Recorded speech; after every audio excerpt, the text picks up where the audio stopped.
You're listening to another Geek Pride podcast.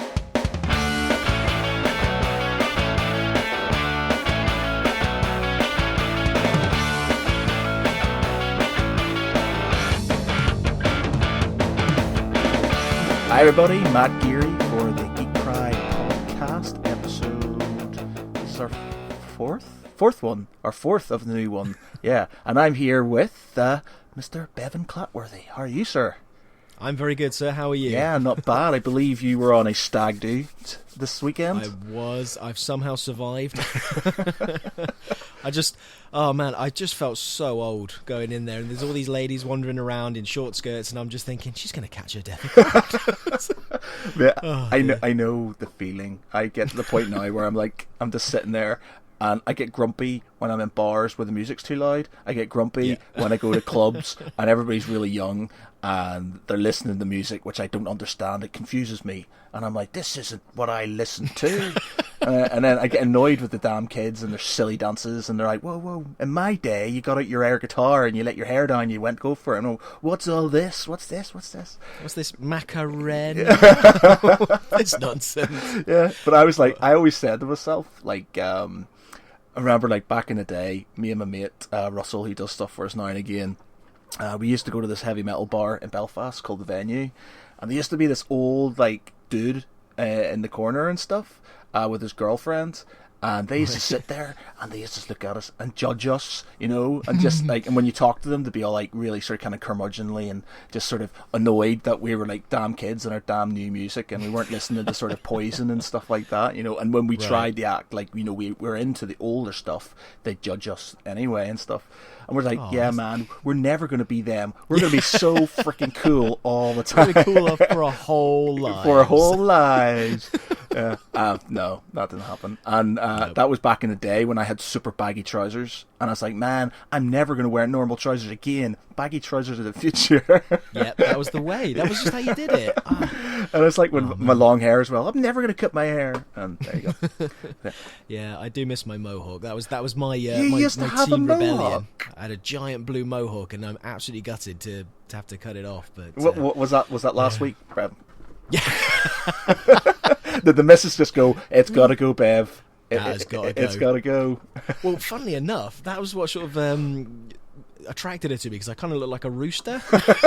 She went, he's an interesting fellow, I'll talk to him. Oh, right, so she knew you with the mohawk. Wow. She did, yeah. If anybody's out there listening and thinking, I'm finding it a bit difficult, crazy hairstyle seems to just pull them in. Well, just, you know what? That's very true, right? When I was a button nipper, when I was 16, 17 and stuff, getting into my girls and my drinking and my metal and my rock and stuff, I used to do crazy stuff with my hair. There's photographs flying around somewhere. And I used to have blue hair at one point, spiky blue hair. I did this crazy thing once, Bev. This is super crazy. This, I went out sort of on a New Year's Eve once, and to a place called the Front Page in Belfast, and I was into my my rap and my hip hop and stuff, as well as my sort of rock and stuff.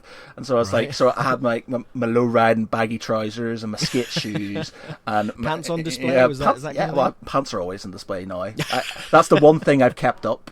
I've kept that up throughout. I always keep my pants on display because that's keeping one foot in the past, But Nice. I had this thing in my head because all the chicks I used to hang around with, all the sort of kind of slightly tortured alternative girls, they kind of liked the dude who did funny stuff with their hair. And at the time, I had sort of not super long hair, but slightly long hair. So I thought, hey, there's loads of Christmas ribbons left. Like these gold ones. So what did Matt do? Put his hair into little spike things and tied them in bows. And then this was the genius part of it all. This was the genius part. Right. So I'd go out, and I'd be sitting in the bar looking cool with my bows in my hair, because that was totally cool. And I'd be oh.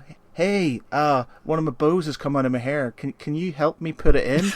And then she'd be wow, you've got totally awesome hair. But I know. And then we cop off with each other.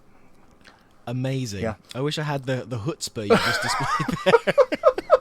Totally didn't work, but No, do you know what? Actually, no, I lie. It did work. I lie.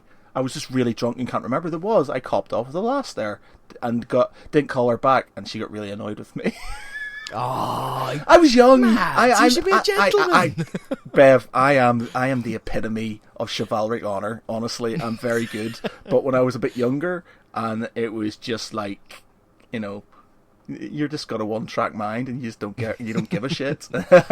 Now right. I am the epitome of chivalric honor. I wear a waistcoat. Yep. I open doors for ladies. I pay for the meals. I pick them up from their residence and bring them home safe and sound. I'm awesome like that. Unfortunately, chicks don't dig the nice gentleman guy. They want the guy in the motorbike with the leather jacket who's going to really, the parents are going to really hate them and stuff still, unfortunately. So have you been watching that documentary Grease? No. Is that where oh man. Anyway, that was some serious sidetrack. So seriously, yeah. So what's in the news, Bev? What's in the news? Well, we're gonna have to cut that.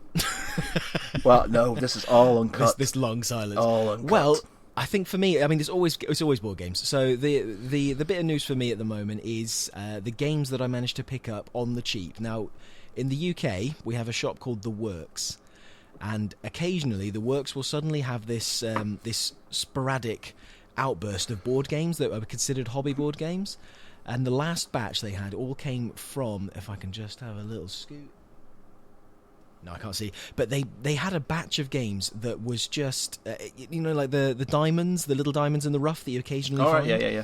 And you think, tenner, I'll have a punt. So I managed to pick up a game called Origin, Artificium, and there was a third, it was a little card game called Chaosium. And these three games, I've never heard of them before, but they actually had a really good production quality on them.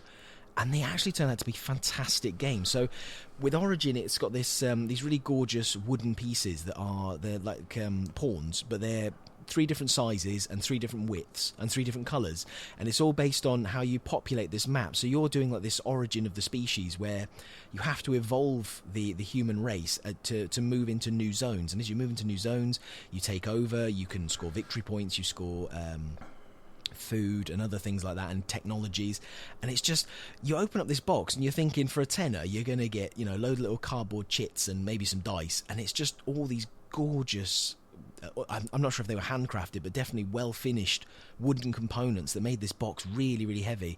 And it was one of those fantastic moments of, wow, I found one, like when you go to a charity shop and you're scooting through and then you suddenly see that one book that you've always wanted, like from Stephen King or something. Yeah.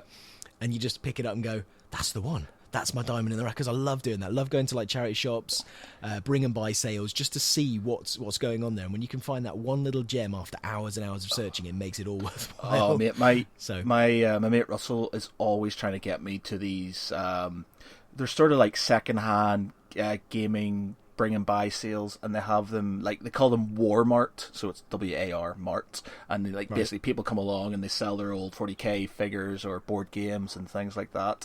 And it's dangerous territory, man, because you can get so much stuff for like pretty cheap, and you come out of there going, alright, I'll just spend like 50 quid, spend like 200, 300 quid, because you just bought yourself an entire Imperial Guard army and a wedge. Like, the last time I was at one, I bought the first edition of Descent and all these expansions and stuff. So now I've got like, and that set me on a route of buying everything Descent orientated. So I've literally got from Descent first edition, I've got all the expansions. Second edition, I've got all expansions, bar some of the small sort of lieutenant ones and stuff. But it's so dangerous, those things.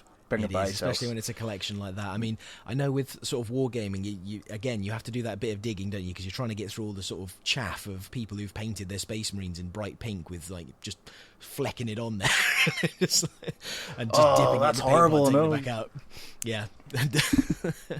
So yeah, that's yeah. You want to try and find the tank that's still got the right bits on it, and the Carnifex that's got all the arms. But the thing is, man, like my mate, he when we were there last, he was getting really excited, and I was like, "What's up, man?" He's like, "That guy's selling Forge World Lehman Russ tanks with guns and everything for like 50 quid, and they're worth about sort of like 50 quid each and stuff, you know, and he's selling like 10 of the bastards. And he honestly didn't know what he had and stuff. He was just trying to get rid, and my mate was trying to play it cool and haggle him down more. And I was like, oh, don't be... I'll give you 20. Yeah, don't be tight, man. He doesn't realise you're trying to get him down more. But yeah, brilliant. I'm talking about card games. And I know you're into your card games and stuff. I know you're just into your board games and stuff, but... anything with board and card. Yeah. I am not usually into my card games and stuff, but recently I am obsessed with Conquest, which is a 40k collectible card game, which unfortunately, because Fantasy Flight are no longer doing the Games Workshop thing anymore, that's going to end, news. which is... Yeah, that's horrible thing. But also Resistance, the game Resistance. Fuck, no. I love that game. I didn't realize how much I would love that game. Mike Orvis forced me to play it once when we were in London, and I was like, oh man, I'm not playing a card game. I'm all into like miniatures and stuff, and he's just like, dude, just play this game. I was like, all right, fine, and I freaking love it to the point where I went out and bought it and all the expansions, and I forced my family to play it every Christmas now. Every Christmas sit like down. whenever I get home, I'm like, you gotta play this. And like when I have parties and stuff, and everybody's super drunk, they've got to play it just because it's just brilliant to watch people get really, really upset with each other. Now, for all of you who don't know what Resistance is, it's just it literally is just it's a fast played card game where you can play up to like 12 players, I think, and like that. You're better with more because it's harder. But you basically all get a card. Some are blue, some are red. If you've got one with a guy in blue, then you're basically a Resistance fighter. If you have a guy and he's red background, that means you are a government agent who's infiltrated the Resistance. And the whole game is you've got to figure out who's the bad guys and who are the good guys. And each turn somebody sends people on missions, and it's up to the agents to fail the missions and not get caught, or if one of them gets caught, not give the other ones away. So it's all about bluff and double bluff, and it's hilarious, man. I've had so many, like I've had my mate and his fiance nearly fall out, nearly not get married because of this game, to the point where he turned around there and he's like, I'm going to be very upset with you if you're an agent. Please tell me you're not. She's like, I'm definitely not. And I was like, don't listen to him, John. Don't listen to him. Don't listen to her. She's lying. She's definitely an agent. Like, I was the agent, but I was sitting there going, she's lying.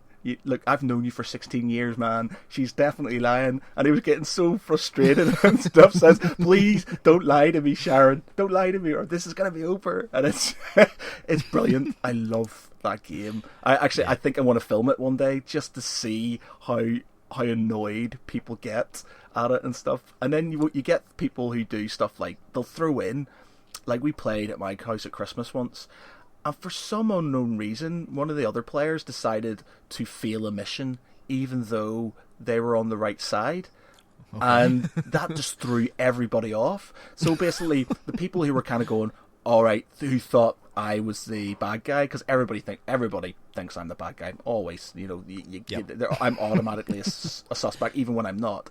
So when they thought I was, they suddenly went, "Oh shit, maybe he's not," and they started double checking. I totally was, but it was just brilliant because it threw them off completely, and everybody was just getting really, really frustrated. It's brilliant. It really is. You can't play too many games because people just get angry with each other. But that is brilliant. It is a brilliant game. My news. Okay, a couple of things. Well, it seems that Archer and Adventure Time will cease to be very soon. Dun dun dun dun. Yeah, Archer is meant to be finishing after season 10. And I think Adventure Time as well is meant to be finishing off soon, which it's a shame because these are two cartoons that I've only got into over the last sort of year, 2 years ago, I think, for Adventure Time, and Archer's more recent and stuff because my mates were like, "Oh, you gotta watch this," and I'm gutted now because I watched it quite a lot, and to know that it's going to end soon, it's like, But I guess it's just one of those things that you can't have something going on for too long, or it just gets stale. And it gets boring. You mean you look at like Family Guy and The Simpsons? They have overstayed their welcome quite significantly now. Do you think? Yeah. Do you think they've sort of? I think so. Yeah. I mean, the Simpsons, they're kind of. I mean, the writing quality is still there, but I just find that the jokes are they're just not landing like they used to. Like I remember, I went back and watched, say, the first 3 seasons of Family Guy. I used to watch them all the time. I got the DVDs. I'm surprised they still actually work by how many times I watched them. You know, and I went back and watched them, and they were hilarious. They were just as funny as I remember them being. And then I came back and watched. I can't remember what the latest series was, but it was. They were funny, but not in. They were in the sort of like I'm sitting here watching it, but not really laughing. I'm just kind of, oh yeah, that is funny, I guess. It's more shock with them now. They're trying to see how far they can push the boat out with shock factor and stuff, you know. And there's some really, really sort of, you know, close to the bone sort of jokes they put in there, and you're like, can they say that? Can they say that? Like they're, you know, like Quagmire being a rapist and stuff like that, and you're just like, can you get away with that? You know what? My favorite Family Guy sort of kind of bit joke is from one of the original series, where Peter becomes a woman and then tries to breastfeed Stewie. And he's like, he sort of picks up Stewie and like Stewie doesn't realise, and then starts sort of kind of suckling, and then his face when he realises, and he takes that hair out, and he's like, and that's like brilliant. I laugh my ass off all the time when that bit comes on, man. Hilarious, brilliant. Yeah. Other than that, news wise, I'm converting my garage. Yes, I've seen the pictures. It looks amazing. I know. I've been I am literally I'm sitting here on this podcast covered in white paint because I've been painting all day today. So yeah, painting today, doing the floor sort of like over the next couple of days. I'm trying to do it myself, and then it's like basically covering it in shelves and bookcases and things for my stuff. So it literally is just going to be covered. Because I've got so much stuff, and I was just thinking, I was like, I don't even know if that room's going to be able to hold it all. Oh gosh, there's so much. Like this room I'm sitting in now, my sort of current man cave, is filled to the rafters of sort of, you know, Lord of the Rings stuff and Warhammer 40k stuff and Star Wars stuff, and then I've got stuff downstairs. I'm just like, right, I'm gonna have to think about this. And I've got all these ideas about what I want to have and how it's going to be, because I want to be able to do podcasts and stuff there, and do Geek Pride stuff in there, and gaming things in there. But then I'm like, right, well, I'll need this table, and I'll need to do this, and I'll need this, and I'm like, I'm not going to have any room. I'm going to have to sort of kind of restrain myself and maybe go for a bit less is more sort of thing. But yeah. I'm super excited about it. Can't wait. Oh man, I'm so jealous. Because the closest thing I've got to a man cave here is I was allowed to put up some shelving in the conservatory to store my board games. I've seen that shelf. And the shelf of board games. It's rather impressive. I'm just sat here looking at it right now, and for the listeners out there, I built it out of scaffold poles. So I took a load of these old scaffold poles, and what they use for the gates, for the hinges. So they're basically like they attach using a hex bolt, and they just point a little pin straight up in the air, and you could then latch all of your shelves onto these pins. And I put it all together, and I think I had the same problem as you. As I started putting the games back on, I'm thinking, there's not enough shelves here. This isn't going to work. So I had to sell a load of games just to make sure that I could get them all back on there. And I've got this sort of one in, one out policy. But, oh man, I'm so jealous because the problem I've got here is obviously there's light all the time. So all the cheaper board games are just fading. Oh, no way.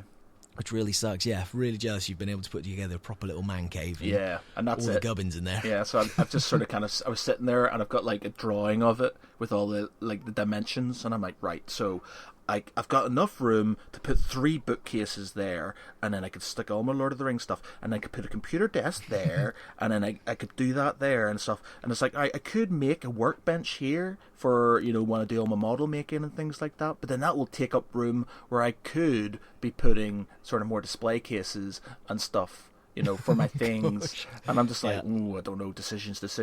And I have to admit, it stresses me out slightly. Yeah? It's worrying about it. I'm like, because I want to get it all done before my Halloween party and stuff, and Yeah. I'm just like, what am I gonna do? I don't know. And it's just like, and like today, because the painting took longer than I thought it was, and all these bits and pieces are taking a bit longer than usual, and I'm just like, oh no, it's not gonna get done in time. And then on top of that, I've got to make my costume as well.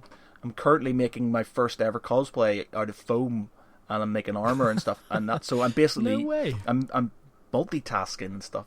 Yeah, it's like I've made a cosplay. I made one for my ex years and years ago. I made a Slave Leia costume for her because we'd been to a convention. She loved it, and she's like, "Oh, I'd love to do cosplay." So I was like, "Oh yeah, I'll make you a Slave Leia costume." I'll do that for Yeah, you. yeah. That is totally for you. You know, completely and utterly for you. So I made that. I was quite impressed with it. It was out of Warbler. Not perfect, but all right for my first try. And then I haven't really done anything. And then my brother basically threw down the gauntlet. He turned around to me and he's all like, "I've always wanted to do cosplay," and we just got back from San Diego Comic-Con, and he was going on about sort of he wanted to make something. And then I said, "Right, I'm going to have a Halloween party. Do you want to come across for it?" I said, "All right, yeah, cool." And then he sent me a picture of what he was making, and he's making Nightwing. He's making Nightwing armor, so he's Right. basically he's like, it's really good. He's done really. It's his first try as well, and so he's making this like Nightwing costume, and he was showing me the bits, and I was like, "Game on, Michael, game on." So I was like, I need to do something now. I can't go off of this half-hour's bot effort. So I was like, right, I'm gonna have to get the foam. So I went down to B&Q. I got my foam. I got my glue. I got all the other stuff. I even went sort of kind of balls deep and went sort of got like electronics and stuff like that because I've never done that before. So I'll just try that anyway and feel. So currently, it's not as good as the ones you might see on YouTube, like the way it's made and stuff, but it's looking quite cool, and I've got myself now the black bodysuit that you get from Stormtrooper armor. I've got a neck seal. Amazing. My feeling behind this is that I could get myself Stormtrooper armor at some point in time, maybe, but because multi-purpose. This one currently the costume is it was originally going to be an Old Republic Jedi Knight, so they wear armor. Right. And then I started sort of kind of building it and things, and then I started kind of thinking I've always quite liked the Crimson Empire stuff from years ago, where it was like it was the old sort of Imperial Guards in the red, and like I was doing some research on them and stuff, and they've got ones called the Imperial Knights. They're grey Jedi, so they're not good, they're not bad, they're sort of in between. They're part of the Imperium. They serve this guy called the Emperor Fel, I think his name was. So he basically came around after the Emperor Palpatine went away, Right. and they sort of served him. And he wasn't sort of like he wasn't a tyrannical sort of guy, but it was sort of like it wasn't a democratic sort of empire, as it were, but these guys served them and stuff. And I was looking at their armor and stuff. Now mine doesn't look a lot like theirs, but there's different variations in it, and I'm kind of thinking I might do that. So I might paint it red with sort of kind of black cape and some like black bits and stuff like that, and be one of them. So far I've got my greaves done. I've got my sort of thigh armor done. I've got a part of the chest done. I've got my pauldrons and my van braces and some of the bass bicep armor. I'm not sure what they call the bicep armor. It's kind of like van brace, but it's something else. A Vera brace? Yes, that's it. Yes, it is. Yeah. A Vera brace.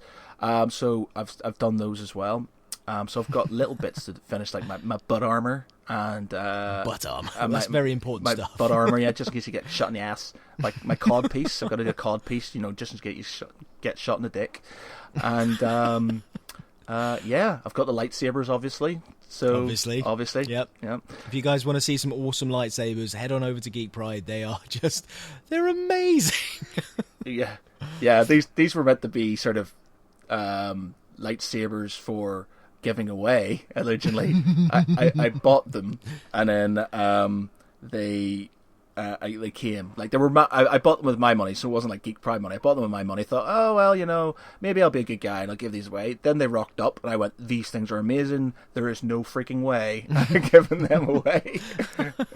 So yeah, I kept them for myself, and so yeah, so I can't wait. I'm looking forward to that. But it's now juggling it all between sort of doing my man cave and doing my my costume and stuff. So my house is an absolute mess. It's covered in stuff from the man cave that hasn't gone into it yet, and covered in foam everywhere. So my housemate's just sitting there going, "What the fuck, dude? This." Where do I eat my breakfast? Yeah. Come on. Oh, that's amazing. So, right, so I've always wanted to ask, what is Warbler? Because I see it, and I have no idea what it is. Do you need a hairdryer or something for it? Well, it's a thermoplastic. Right. And so basically it's a sheet of plastic, effectively. It's a bit of a grainy consistency. And there's different types you can use, but the Warbler is the one that's most commonly used. And basically you use a heat gun, and it sort of kind of warps and melts, and then you can basically shape it into stuff. And you generally, what you do is you put a bit of foam into it, and then you put two pieces of Warbler beside each other, and then you heat it, and they stick together, and it gives it a bit of sort of depth, because it's very thin stuff. Right. Also, Okay. you can basically heat it and then put it into a ball and mold stuff out of it and things like that. But people have kind of semi-moved past Warbler. Some use it quite a lot, but a lot use foam now, EVA foam, because you can use the heat gun and EVA foam, and you can mold it the same way. It's not maybe as versatile, but it has more flex, whereas Warbler, when it hardens, it's rock hard, and therefore it's got no sort of give. Whereas the EVA foam, which everybody uses now, it's got a lot of give.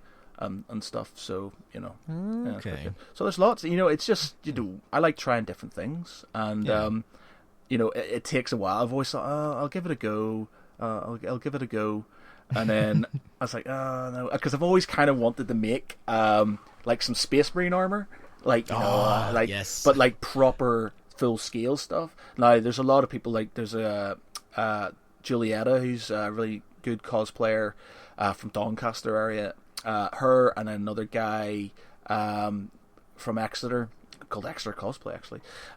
They make sort of like, he's got a Khorne Berserker, and she's done Yes. she's done the Emperor of Mankind, and they're amazing, like amazing cosplay, they full size and stuff. My only sort of issue is, and I've talked to them about it and stuff, is that their arms, they're kind of like T-Rex arms, because they're not in proportion to the body and to the legs, but they do have extensions for them. It's hard to grip like a weapon or something from, because your arms aren't in the right proportion to it and stuff. So that's why you get a lot of them like that. So after I've done this one for my Halloween Halloween thing, I'm going to try and figure out a way of doing full size Space Marine armor. I'm debating doing Lehman Russ, from Space Wolves. Yeah, yeah. That would be amazing. On a completely random note, have you seen the Lehman Russ Forge World figure that's coming out? It was on their open day recently. No, I didn't see it. Oh, mate! Wow. I'm Yeah? just gonna. I've stopped myself from getting into the 30k stuff. The Horror's Heresy series. Yeah. But then Lehman Russ came out, and I was like, "Yep, I'm totally gonna buy Take that. my money. Take my money." Yeah. So whenever they bring out the Emperor figure, I'm just gonna be like, my inner child's just gonna be like, "Oh, I'm so happy right now." Anyway, so I want to build this armor, and at some point I want to do it properly. I want to do it so I've got proportionate arms to my body. And so I can like grasp. So I'm trying to figure out, maybe there's like a pulley system or something you could do with your fingers and stuff, so you could grip something. And So like those things old ladies use to sort of get the cans off the top shelves. yeah, Do something some like of those, yeah, like, you could maybe do that, something like that. But yeah, that's going to be well in the future and stuff. Yeah. Depending on how this one turns out. It's not super hard. It's just sort of if you want to keep to, like, I like personally, if I had to keep to a specific design, I'd struggle, because I just don't have the patience to sort of do things like really sort of like properly. Whereas me, I'm just like, cut the shit out of it, stick it together, and then sand it down. Whereas like you get people who do it really perfectly, and they like the joints are perfect and stuff. Oh man, They do look very cool. I do remember we went to a convention up in, where was it, Newport, up in Wales, and they had a few of those wandering around. There was one guy he hadn't bothered with the stilts or anything. He just built the armour, so he looked like a space marine, but he was normal size. He was kind of 6 foot tall anyway. It looked amazing. He was, I think it was a 30k style armor as well, so old, almost like a knight kind of thing. Right. It looked fantastic. But I'm sure there was a Khorne berserker going around with a chain axe. He was wandering about. Oh, that's the guy. That's Exeter cosplay. Is that the same guy? Yeah. It looked amazing, and he took the thing off, and you could hear the buzz because they had loads of fans running inside the suit just to keep him cool. Because apparently, as he's walking around, the weight of the stilts and all the heat and the light, he just boils inside of it, so he has to have fans and lights and all sorts of things going. A little, what the runners have, the little stick that goes down into a pack so they can drink as well. He was just, because once he was up there, he's stuck. He can't get back down. He has to be handed everything. I know that's it. What happens if he needs to take a piss? You know, that's when he gives Which the takes sack me as into well. the question, So you just convert it to a nut. What happens if? Yeah, well, that's like maybe sort of that's what the Space Marines do. It sort of kind of all goes into one system, and actually, I think that's actually what they do. I think it gets all recycled and stuff within their body. That's what the big pack was on the back, wasn't it? It was all like a recycling power plant. Yeah, that's it. Very cool. All right, this actually leads on in a really random tangent, but just this is something I was talking to Ben Fee about, and I think you're the man who might have some answers for it. Now, I play a regular RPG with Ben Fee from Geek Pride, who is the dungeon master, or the dungeon bastard as we call him, because he's forever fucking with us. He does not. You can't. It gets to the point now where I refuse to talk about stuff in our RPG group because I don't want him using it against me. So I like talking private messages to people and stuff because I'm like, he's gonna use it. And I'm always, my first thing is whenever I play this game is always, second guess what he's going to say and what he's going to do and stuff. But he always throws things in. You're just like, and forever getting me in trouble. And I'm just like, I'm starting to mutate now because apparently the invisible cloak which I had, which was really super awesome, has suddenly decided to give me gills and a mutant eye. And now the Inquisition are kind of after me and stuff. And I was like, what the fuck? And he's just like, oh well, yeah. And I was like, fuck's sake, man. But yeah, so what happened? The Dungeon Bastard strikes again. Amazing. But it's like basically we've got half of my group are currently on a space halt getting beaten up by gene stealers, and I'm currently after taking over a planet. We went there to give some medical stuff to a planet, and for some reason I decided, because I'm one of my big things is I'm good at talking. I decided that I was going to talk some of these guys down and start a coup, and I did, and I took over the planet. But he let me do it. But then he just literally every time that he just basically fucked with me the whole way through it, to the point where it's just like, dude, this is not cool. And I'm trying to do the good thing. I'm trying to be a nice, good governor and stuff, trying to be doing the right thing, and he's just making it really hard. And here's the quandary. This is where it comes into it, right? So we've just finished my section of, because he does it in parts with me and my mate Russell, and he does some with John and SKB and stuff. They do different ones. He does text adventures for us if we can't do it sort of online, so he'll just message us on Facebook in a group and just talk us through it and stuff. Now, currently, so I'm the governor of a planet. I'm a rogue trader. I've come to a planet. I've given medicine. I've basically ousted the old governor. I've given out the medicine to all these sick people, made them, I'm a hero and stuff. They've renamed stuff after me and things, blah, blah, blah. Everything's good. Then suddenly stuff starts going wrong. There's a chaos infestation which has to be dealt with. The Inquisition are being what's going on? And then what happens is suddenly guys dressed up as my house guard start trashing things and killing people and doing stuff. And I'm basically trying to figure out why the fuck this is happening. So I'm going along with my mate Russell, whose character's called the Bastard, and me and the Bastard are trying to figure this stuff out. And it turns out that it's this sort of religious group called the Brotherhood of the Bull, and they have decided that they don't want me as the governor. They want to basically start, basically cause problems to get me overthrown. And I'm trying my best, thinking, it's like these guys are up to no good. They're part of the old governor's regime. He was a dick. Everybody's, thinking, I'll try this. We're going here. We're doing this, that, and the other. There may have been a bit of torture. I may have had sex with a lot of women to get my way and stuff. So that's going on, and we've got to a point, right, where we figured out where they were. This Brotherhood of the Bull. We went to this cathedral, this sort of imperial cathedral and stuff, and I find a room, and there's basically they're all the conspirators are in this room together, and they're all sort of kind of like plotting my overthrow and stuff. And so I just do this thing where I put in my invisible cloak, run up to them and go, "Aha! I've got you, you motherfuckers!" Yeah. So I point my my plasma pistol at them and stuff.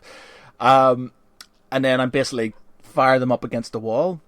Now, I've done everything my best to make sure that the planet was prosperous, doing everything well, that all the, there wasn't people doing bad shit. I was trying. I wasn't thinking more 40k grimdark. I was trying my best to be as sort of good as possible, because that's my character in general.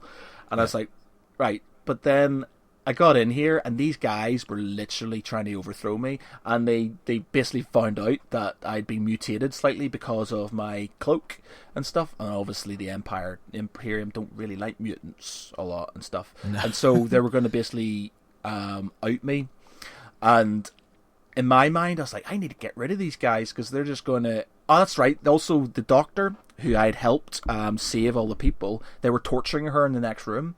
So they were torturing my girlfriend, effectively, and, doing all this stuff. And so, basically what happened was...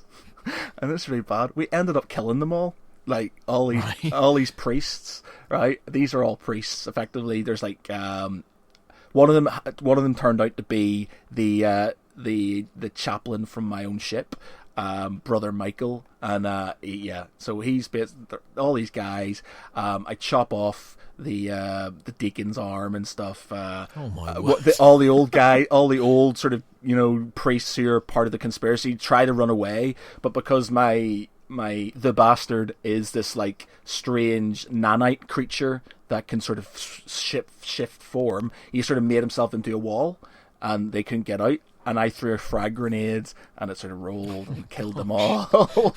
And then it was like, so got rid of them. I got rid of these guys. Managed to kill Brother Michael and stuff. Rescued my girlfriend, the doctor. And I was about to basically not free him, but basically free him. I was going to free him, the other guy, for all the chaos shit that had been happening and stuff, because I was like, right, he's a dickhead, he's trying to get me overthrown, he deserves this. And then I get caught by the sororitas and by so basically the Sisters of Battle and stuff, and the Archdeacon comes down, and I'm just like, shit. So I'm trying to talk my way out of this and stuff. And the long story short is after I managed to get out of it in a sort of like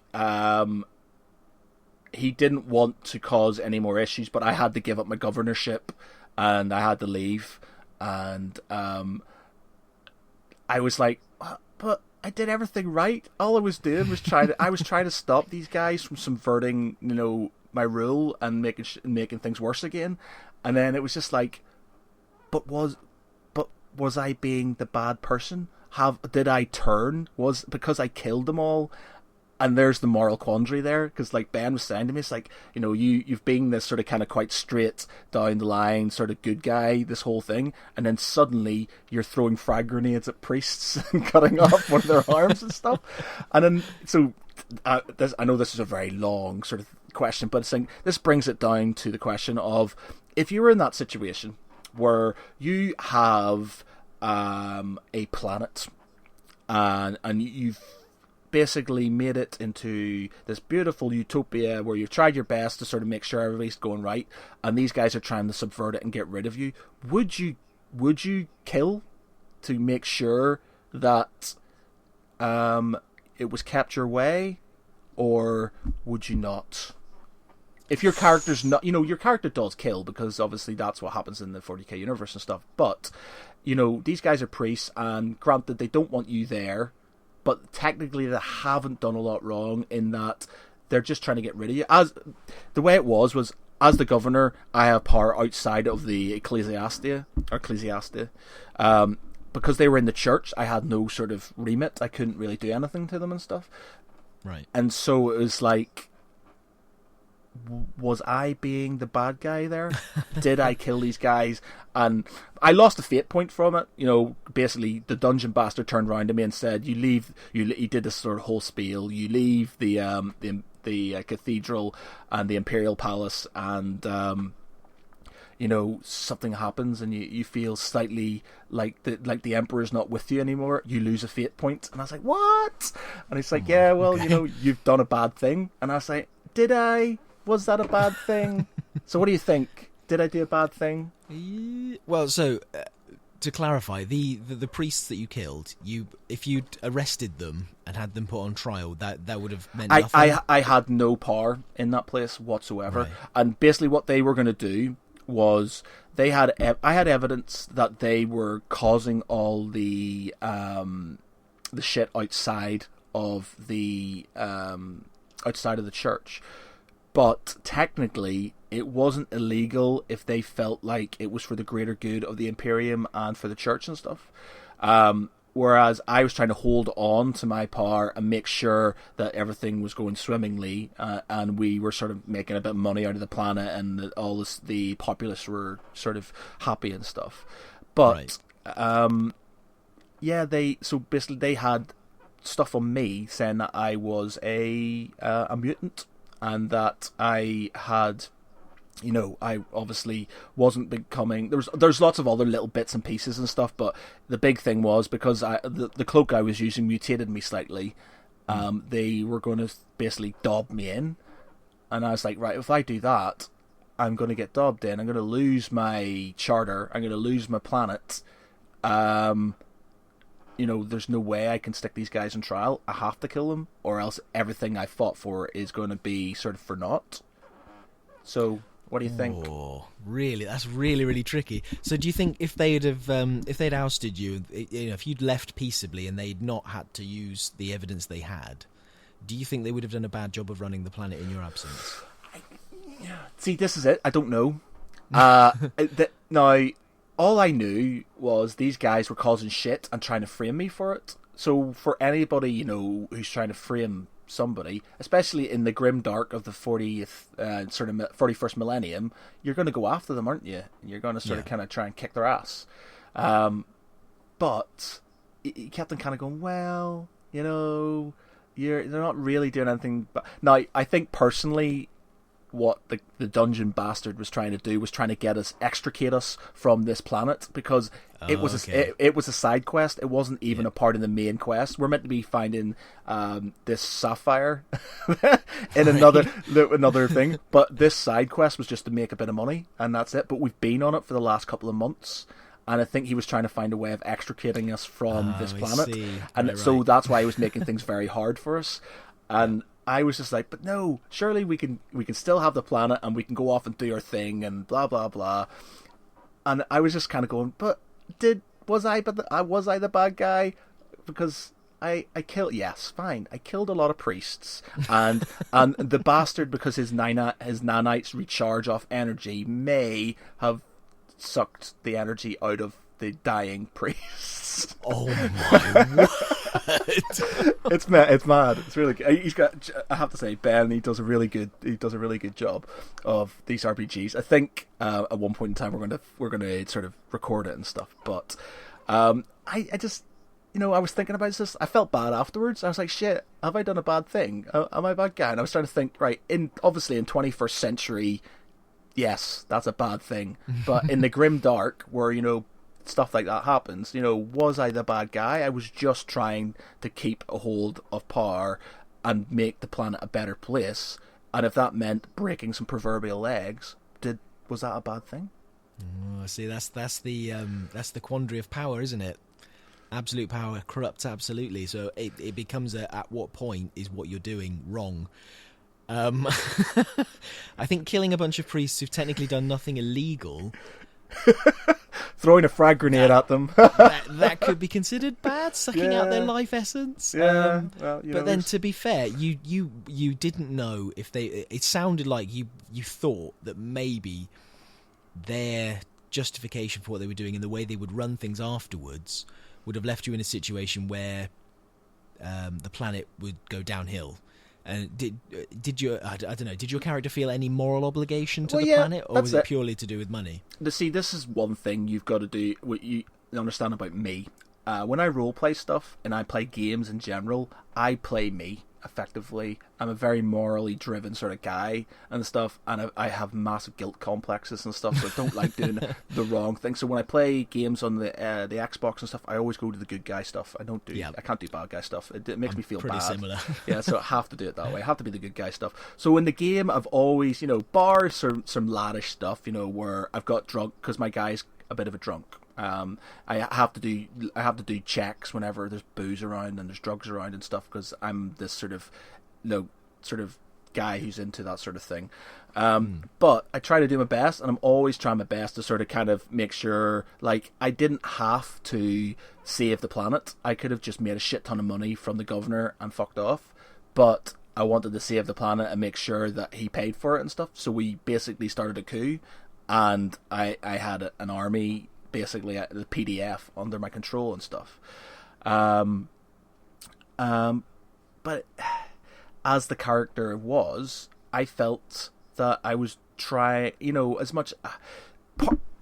Part of me thought I was doing the for the greater good, but there was a part of me who kind of thought maybe I was just doing it to hold on to power, but because he wasn't really letting me know very much about their reasons behind it and what would happen afterwards, I was just like, well, these guys have tried to subvert my rule effectively.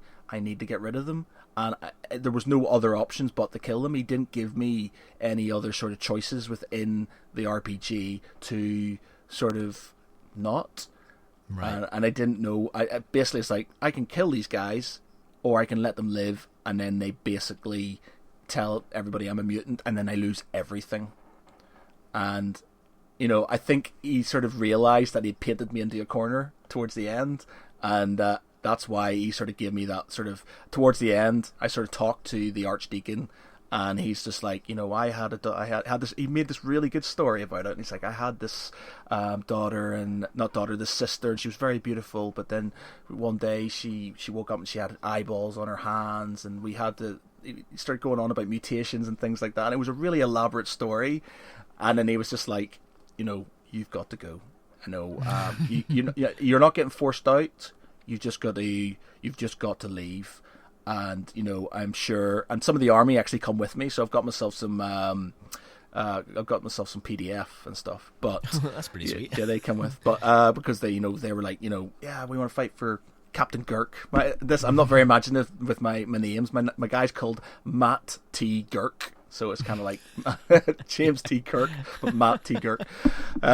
Brilliant. So yeah, and I thought it was quite a good moral quandary, because it was just like, would you, if you're in that situation where you do have the planet's best, what's the word? You do its interests at heart. You do want it to be good, and as much as the game is about making money and being sort of like doing this, that, and the other, the idea of things going wrong and something that you've basically created. I even renamed the planet and stuff, from what it was and everything. So I started it again, but I did kill a bunch of priests. That's just brilliant. It's just, yeah. I think you made the right choice at the end of the day. Yeah. I mean, you knew what you were doing was right. You think what they were doing was wrong. If the only option you had was to kill them, then you kill them. It's just simple as that. Yeah, well, the dungeon bastard didn't see it that way. Took a bloody pit. Took a bloody fate point off me, bastards. Anyway, I think this is. I've been yabbering on for way too long. I really hope that was interesting and not this thing. But anyway, recommendations before we leave. What do you got to recommend for us, Bev? Right, I recommend everyone go out and buy a game called what was it called? Dust Trails of Elysium or something like that. I can't remember the full name. Hold on, I'm going to do a quick whizzy. It's not Dust as in. It's not the Dust World as in the weird World War II one, is it? The one no. All right, okay. No, but that is a very cool strategy game. Yeah. I do like. I love my mecha. I'm absolutely obsessed with mecha, and that was just one of the. If I got back into wargaming, that would probably be the one I'd go for. Unfortunately, they don't do it much anymore. I think they had a bit of a falling out with their suppliers and stuff, and they've had a few issues, so they haven't been making stuff recently, which is a shame. Oh, okay, that is a shame because they just look so cool, like this. I know, sort I of got steampunky so much kind stuff. of thing going on. Yeah. So what's the game called? I'm just looking it up because I can't. It's called something like that. So I think this game's been around for a little while. There we go, Dust and Elysian Tale. So I think this game's been around for a while, but it's sort of in the last year or so got released as an app on Apple and I assume Android as well. And it's like Castlevania. It's like it strips like the whole sort of 2D dungeon crawling kind of thing down to its very basic essence. You got lots of combo play, lots of special powers. You can pick up recipes to make new things to increase your armor, but it's never onerous. You know, it's like this bit of armor is definitely better than this bit. There's none of that, and not lots of heavy stat crunching or anything. There's just lots of very fast action, and it's all voice acted as well. So every single part of the storyline is voice acted. There's no just text reading. And it's just fantastic. I mean, there's even the cutesy character of there's a little flying thing called Fidget, right? And you think that this little flying thing, it's a girl as well. You think it's going to be this annoying saccharine, and not because it's a girl, but because of like the voice that she uses, right? But towards the end of the game, I was just like, I really love this character. Fidget's just amazing because she's this heart of gold, wants to do the right thing all the time. She's like your little pep squad, but she's never over the top with the like being too cutesy or anything. You know, she's got a little bit of grit to her. And I took it on holiday with me, and I sat in the hotel room. Everyone else it's supposed to be like the nap time. You know, everyone's supposed to have a quick nap up between like lunch and dinner, just to sort of chill out, get ready for some swimming or something. I couldn't do it. I couldn't put this thing down. It's like, you know, I'd go for dinner, I'd come back, I'd play it again. I must have played through about 10 hours in 2 days. It was just fantastic. So well done. So my recommendation, if you can go out there, Dust and Elysian Tale, really good fun. And that's on the iPad? It's on iPad, I believe it's on Android, and I think it's on Xbox and PlayStation as well. You know, go onto their local networks, you can play it on there.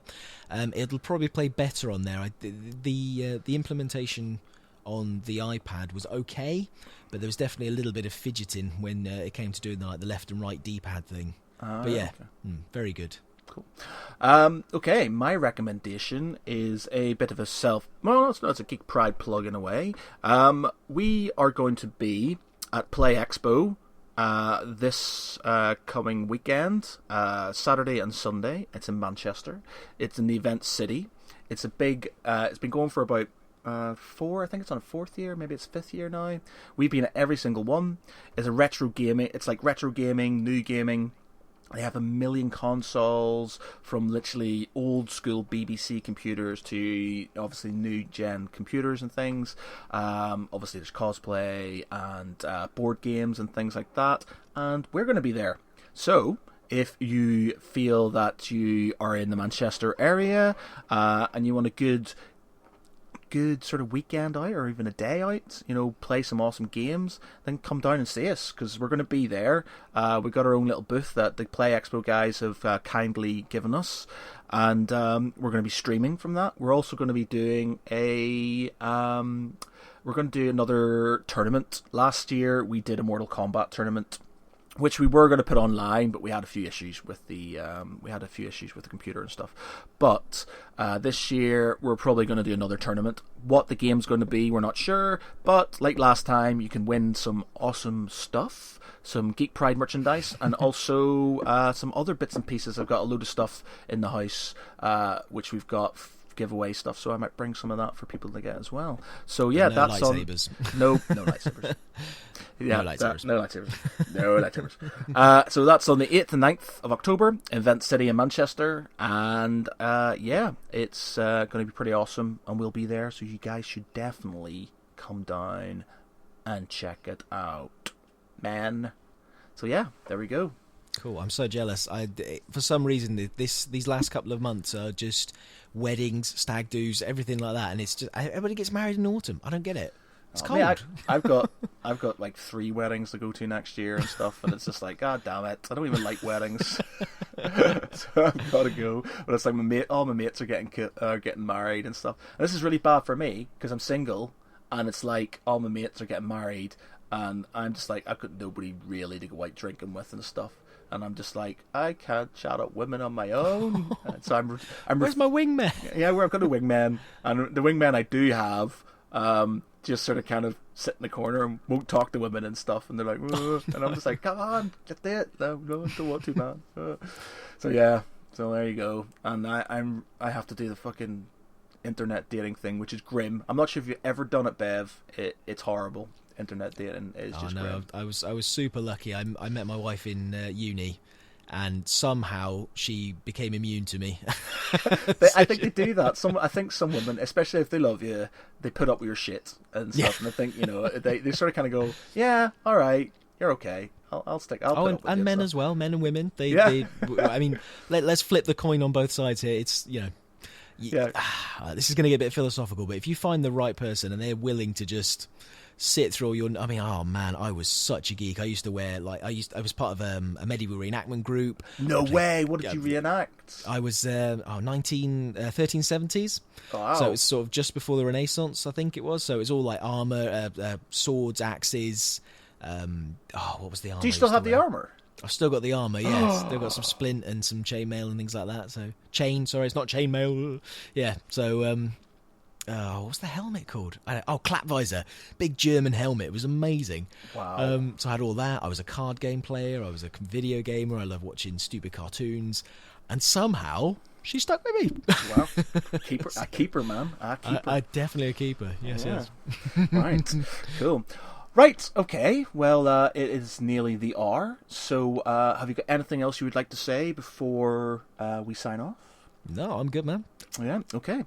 Well, everybody, thank you very much for listening. As always, you can find us on iTunes. We're also on SoundCloud. We're on YouTube.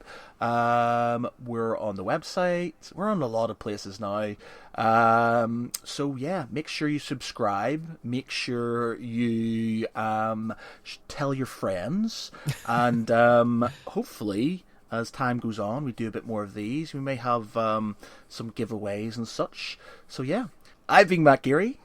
I've been Bevan Clatt with you. And this has been the Geek Pridecast. Thanks for listening.